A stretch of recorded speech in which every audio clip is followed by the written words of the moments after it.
welcome back. So in the U.S., 68% of adults are over 20 are either overweight or obese. Gosh. And of course, there is a science connecting nutrition to being overweight. So joining us this morning is Guy Danielson with Precision Spine Care. Good morning. Good morning. Good morning.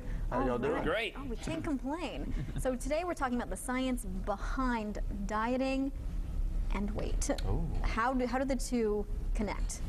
I'm going to tell you the 3 mistakes that you should avoid if you want to lose weight. Okay, let's hear them. All of those 68% or whatever it is, they all want to lose weight. Of course, they've tried stuff. It's not like today they just went, oh, what am I going to do? Yeah. But the first mistake is going on a diet.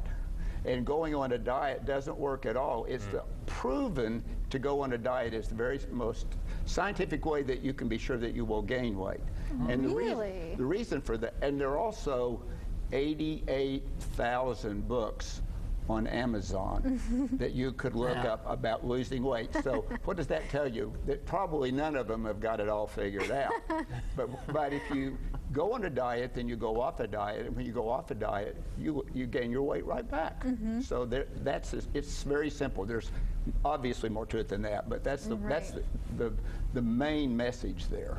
Okay, so avoid diets altogether. So does that mean just keeping a healthier lifestyle altogether? I'll tell you a little bit more about that, but Yeah. it's not. You have to decide what you're going to eat.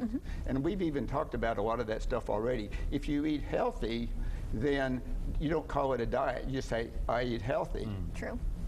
Wow. Yeah, and that is in finding the right foods to put into your body, whether it be protein, carbohydrates.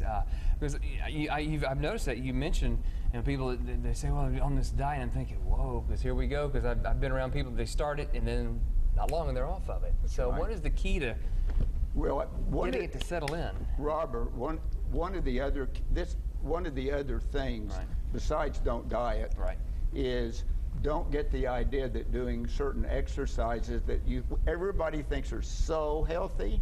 Well, that's not true. Everybody thinks cardio. I'm gonna cardio. I'm gonna jog. I'm gonna and that you can't possibly lose weight doing that. And the math is pretty simple. If you cardio every day for 30 minutes, you will lose 1 pound every 77 hours or something like that. Oh, that's a depressing statistic.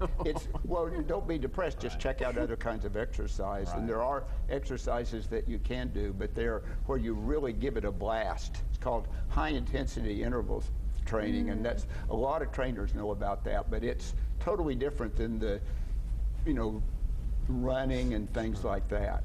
And then you mentioned there's a third key thing you need to stay away from too. So what's the third? The third one is don't eat a low-fat diet, which everybody says, low-fat, that's it. Right. Well, it makes sense that it would be, but it's not true.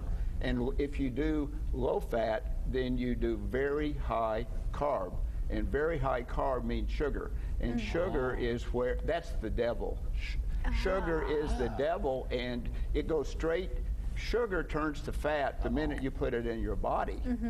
So really it's not about low fat, it's low sugar. Right. All right, so we've learned all the keys here. So what should someone do then if they're trying to lose those extra pounds? Because it sounds like we're going to need to not do as much cardio, but more high level intensity training. We're going to need to do low sugar. And then what was the third? Dieting. Dieting. Yeah. Well, there's a documentary that just came out. And it's called Fed Up. And it talks all about this in juvenile obesity and all the problems with children that are huge. And that is, I just saw it the other night. It is awesome. And that was I'd say, watch that and get fed up. There you go. All right. Well, thank you so much for joining us this morning. Thank you, sir. We always love it. So coming